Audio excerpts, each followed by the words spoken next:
nova religião. Naquela época, obviamente, não havia um nome para essa nova religião, mas hoje chamamos essa nova religião de gnosticismo.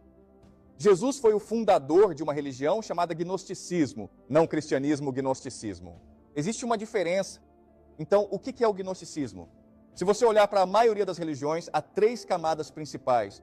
Existe uma camada secreta, que está disponível apenas para o fundador e seus seguidores mais próximos. Existe uma camada interna, certo? Uma camada interna que é o que ele ensina aos seus discípulos. E existe uma camada pública, uma camada externa, que é o que ele prega ao público, certo? Você entende? Então, a maioria das religiões terá esse sistema de 3 camadas. Uma camada secreta, que são os ensinamentos secretos. Uma camada interna, que é o que os discípulos aprendem. E então há uma camada pública. Então, o que é importante para nós entendermos é que essas 3 camadas operam em níveis diferentes e falam verdades diferentes. Mas todos eles estão interconectados, certo? Eles são coerentes e são um só. Então, Jesus era um gnóstico. O que isso significa? Vamos olhar para a camada externa. O que Jesus pregava era uma religião de compaixão, de perdão, de misericórdia, de igualitarismo. Então vamos olhar para Mateus, o Evangelho de Mateus. Isto é do Sermão da Montanha, certo? E é isso que ele diz: bem-aventurados os pobres de espírito, porque deles é o reino dos céus. As pessoas, neste mundo, quem tem valor não são os ricos, mas os pobres, porque Deus favorece eles. Se você é uma pessoa pobre, encontrará consolo e conforto nessa ideia. Você pode ser pobre, pode não conseguir comer o suficiente, mas Deus ama você mais do que a todos. Então é isso que Jesus ensina ao público. Mas então a pergunta é, por que isso seria verdade? Por que isso seria verdade?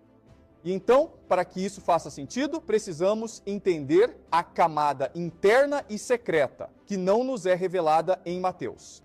Mas existe um evangelho secreto chamado Evangelho de Tomé, que descobrimos recentemente. Certo, ele só foi descoberto em 1945 numa cidade chamada Nag Hammadi.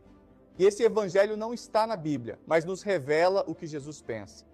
Então vamos ver o que ele diz.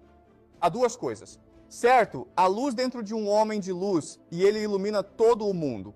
Se ele não brilha, ele é escuridão. Certo, o que isso significa? Pode significar muitas coisas.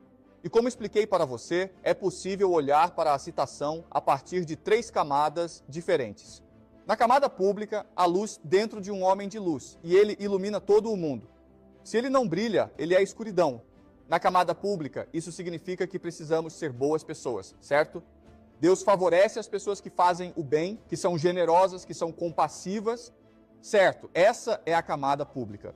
Depois há uma camada interna, certo? A camada interna é, o que ele está dizendo aos seus discípulos é, se vocês querem me seguir, devem renunciar ao mundo. Se você é rico, renuncie à sua riqueza. Se você é pobre, renuncie aos seus filhos e à sua esposa e siga-me. Seja um exemplo para todos os outros. Mas também existe uma camada secreta, E vamos olhar para a camada secreta. A camada secreta é um conhecimento secreto sobre